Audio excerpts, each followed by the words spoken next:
आपकी खुशी में, आपके गम में, आपकी आंसुओं में, आपकी मुस्कुराहटों में, आपके आज में, आपके कल में, आपके साथ होगी एक कहानी और मैं।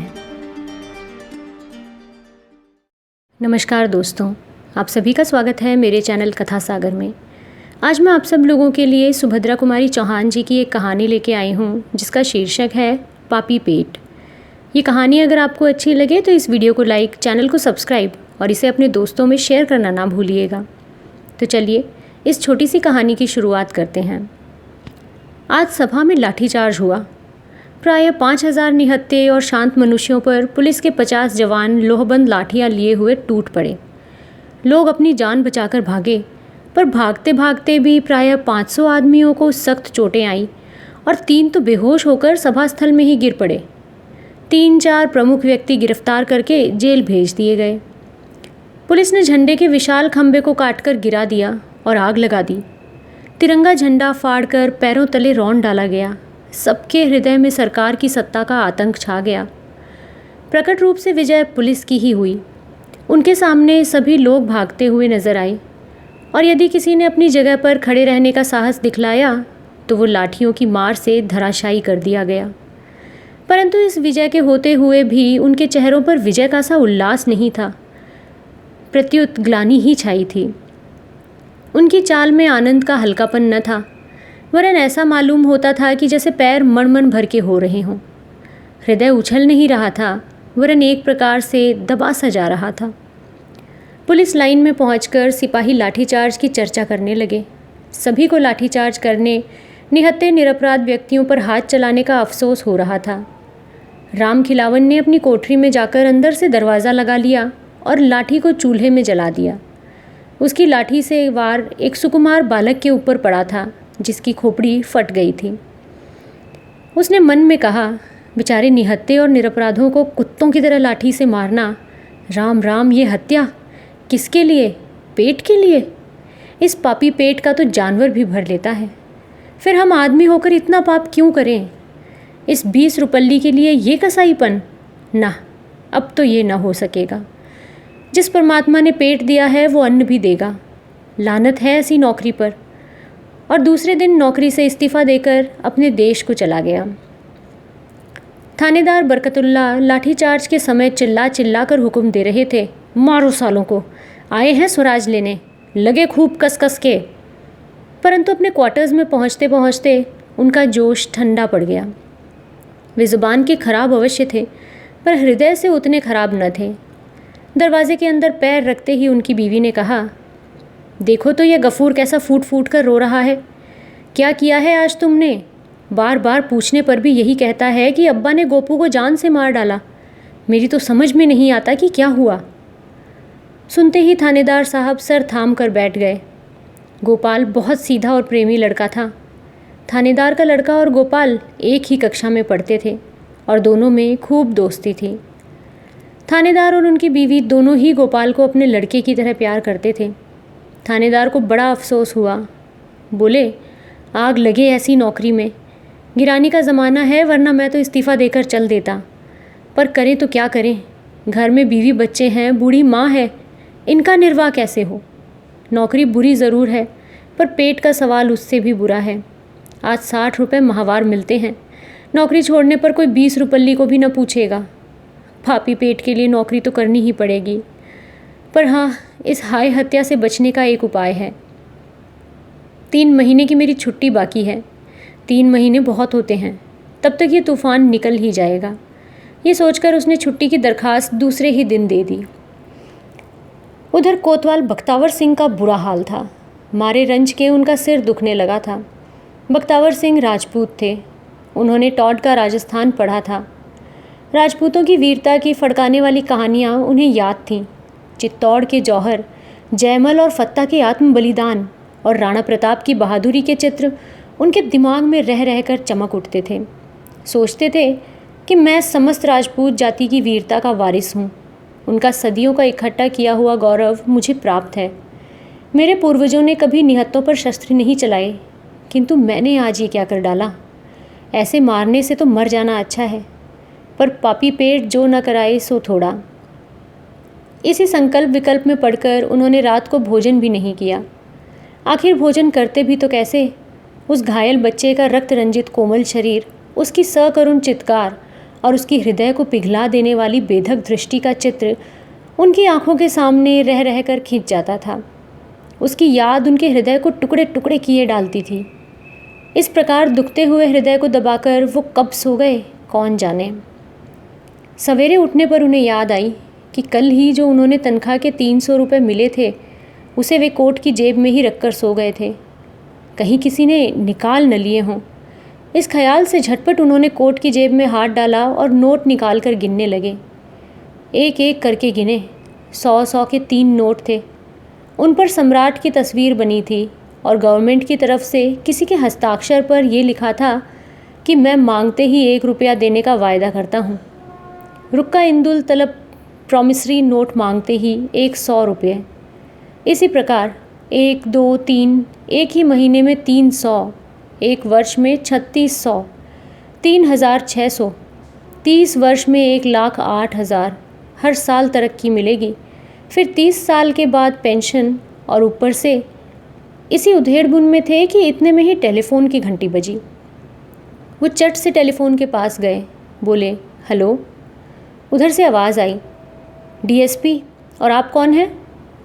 उन्होंने कहा। शहर का कोतवाल का अधिकारपूर्ण शब्द उनके कानों में गूंज गया। उधर से फिर आवाज़ आई, अच्छा तो कोतवाल साहब, आज 11 बजे जेल के भीतर कल के गिरफ्तार शुदा कैदियों का मुकदमा होगा। उसमें आपकी गवाही होगी। आप ठीक 11 बजे जेल पहुंच जाइए। कोतवाल साहब ने कहा, जी बहुत अच्छा। अब कोतवाल साहब अपने दफ्तर में काम में लग गए। ऑफिस में पहुंचते ही उनका रोज़ की तरह कुड़कुड़ाना शुरू हो गया। कोतवाली में काम बहुत रहता है। बड़ा शहर है, दिन भर काम करते करते पिसे जाते हैं। एड़ी चोटी का पसीना एक हो जाता है। खाने तक की फुर्सत नहीं मिलती। 24 घंटे गुलामी बजानी पड़ती है, तब कहीं 300 रुपये मिलते हैं। 300 में होता ही क्या है? आजकल तो 500 में कम कोई इज्जतदार आदमी रह ही नहीं सकता। इसी के लिए झूठ, सच, अन्याय, अत्याचार क्या क्या नहीं करना पड़ता है। पर अब उपाय भी तो कुछ नहीं है। इस 6 फीट के शरीर को कायम रखने के लिए पेट में तो कुछ झोंकना ही पड़ेगा। क्या ही अच्छा होता यदि भगवान पेट ही न बनाता। इन्हीं विचारों में समय हो गया और कोतवाल साहब ठीक 11 बजे गवाही देने के लिए जेल को चल दिए। लाठीचार्ज का हुक्म देने के बाद ही मजिस्ट्रेट राय साहब कुंदनलाल जी को बड़े साहब का एक अर्जेंट रुक्का मिला। साहब ने उन्हें फ़ौरन बंगले पर बुलाया था। इधर लाठीचार्ज हो ही रहा था कि उधर वो मोटर पर सवार हो बड़े साहब के बंगले पहुँचे। काम की बातों के समाप्त हो जाने पर उन्हें लाठीचार्ज कराने के लिए धन्यवाद देते हुए बड़े साहब ने इस बात का भी आश्वासन दिया कि राय बहादुरी के लिए उनकी सिफारिश अवश्य की जाएगी। बड़े साहब का उपकार मानते हुए राय साहब कुंदनलाल अपने बंगले लौटे। उन निहत्तों पर लाठी चलवाने के कारण उनकी आत्मा उन्हीं को कोस रही थी। हृदय कहता कि ये बुरा किया। लाठीचार्ज बिना करवाए भी तो काम चल सकता था। आखिर सभा हो ही जाती तो अमन में क्या खलल पड़ जाता। वे लोग सभा में किसी से मारपीट करने तो ना आए थे। फिर मैंने ही उन्हें लाठी से पिटवा कर कौन सा भला काम कर डाला। किंतु दिमाग ने उसी समय रोक कर कहा, यहाँ भले बुरे का सवाल नहीं है, तुमने तो अपना कर्तव्य पालन किया है। स्वयं भगवान कृष्ण ने कर्तव्य के लिए निकट संबंधियों तक को मारने का उपदेश अर्जुन को दिया था। फिर तुम्हारा कर्तव्य क्या है? अपने अफसर की आज्ञा का पालन करना। आतंक जमाने के लिए लाठीचार्ज कराने का तुम्हें हुक्म था। तुम सरकार का नमक खाते हो, उसकी आज्ञा का उल्लंघन नहीं कर सकते। आज्ञा मिलने पर उचित अनुचित का विचार करने की जरूरत ही नहीं। स्वयं धर्म नीति के ज्ञाता पितामह भीष्म ने दुर्योधन का नमक खाने के ही कारण अर्जुन का पक्ष सत्य होते हुए भी दुर्योधन का ही साथ दिया था। इसी प्रकार तुम्हें भी अपना कर्तव्य करना चाहिए, नतीजा चाहे बुरा हो चाहे भला। पर फिर उनके हृदय ने काटा, न जाने कितने निरपराधियों के सिर फूटे होंगे। दिमाग ने कहा, फूटने दो। जब तक सरकार की नौकरी करते हो तब तक तुम्हें उसकी आज्ञा का पालन करना ही पड़ेगा, और यदि आज्ञा का पालन नहीं कर सकते तो ईमानदारी इसी में है कि नौकरी छोड़ दो। माना कि आखिर ये लोग स्वराज्य के लिए ही झगड़ रहे हैं। उनका काम परमार्थ का है, सभी के भले के लिए है, पर किया क्या जाए। नौकरी छोड़ दी जाए तो इस पापी पेट के लिए भी तो कुछ चाहिए। हमारे मन में क्या देश प्रेम नहीं है?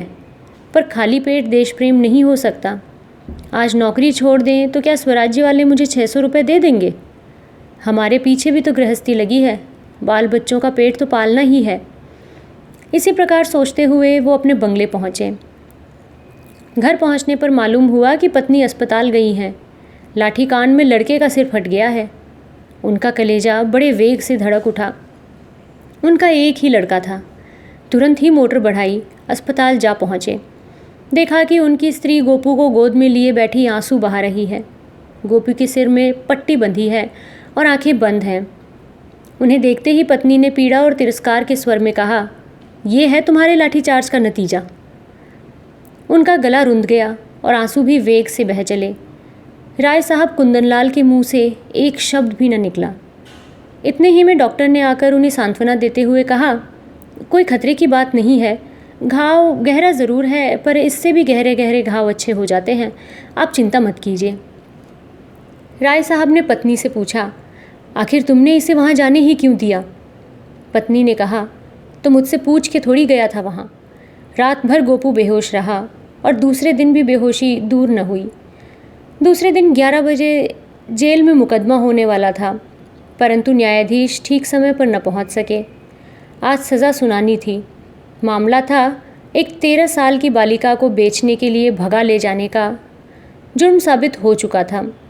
न्यायाधीश के द्वारा उसे 6 महीने की सख्त कैद सज़ा दी गई थी। फैसला सुनाकर न्यायाधीश महाशय जेल आए। कोतवाल और राय साहब कुंदनलाल की गवाही हो जाने पर अभियुक्तों में से 1-2 साल की सख्त कैद और 2000 रुपये जुर्माना, दूसरे को 1.5 साल की सख्त कैद और 1500 रुपये का जुर्माना, तीसरे को 1 साल की सख्त कैद और 500 रुपये का जुर्माना की सज़ा दी गई थी। अभियुक्तों ने मुकदमे में किसी प्रकार का भाग नहीं लिया और न पेशी ही बढ़वाई, इसीलिए मुकदमा करीब 1 घंटे में ही समाप्त हो गया। तीनों अभियुक्त प्रतिष्ठित सज्जन थे और राय साहब की जान पहचान के थे। मुकदमा खत्म हो जाने पर राय साहब ने उनसे माफ़ी मांगते हुए कहा, क्षमा करना भाई, इस पापी पेट के कारण लाचार हैं, वरना क्या हमारे दिल में देश प्रेम नहीं है? ये कहकर उन्होंने अपनी आत्मा को संतोष दे डाला और जल्दी जल्दी अस्पताल आए। गोपू की हालत और भी ज़्यादा खराब हो गई थी। उसकी नाड़ी क्षीण पड़ती जा रही थी। राय साहब के पहुंचने पर उसने पहली ही बार आंखें खोली। उसके मुंह पर हल्की सी मुस्कुराहट थी। धीमी आवाज़ से उसने कहा, वंदे माँ। माँ की ध्वनि नहीं निकल पाई। माँ के साथ ही उसका मुंह खुला रह गया और आंखें सदा के लिए बंद हो गईं। उसकी माता चीख मारकर लाश पर गिर पड़ी। राय साहब के शून्य हृदय में बार बार प्रश्न उठ रहा था, ये सब किसके लिए? और मस्तिष्क से प्रतिध्वनि उसका उत्तर दे रही थी, पापी पेट के लिए।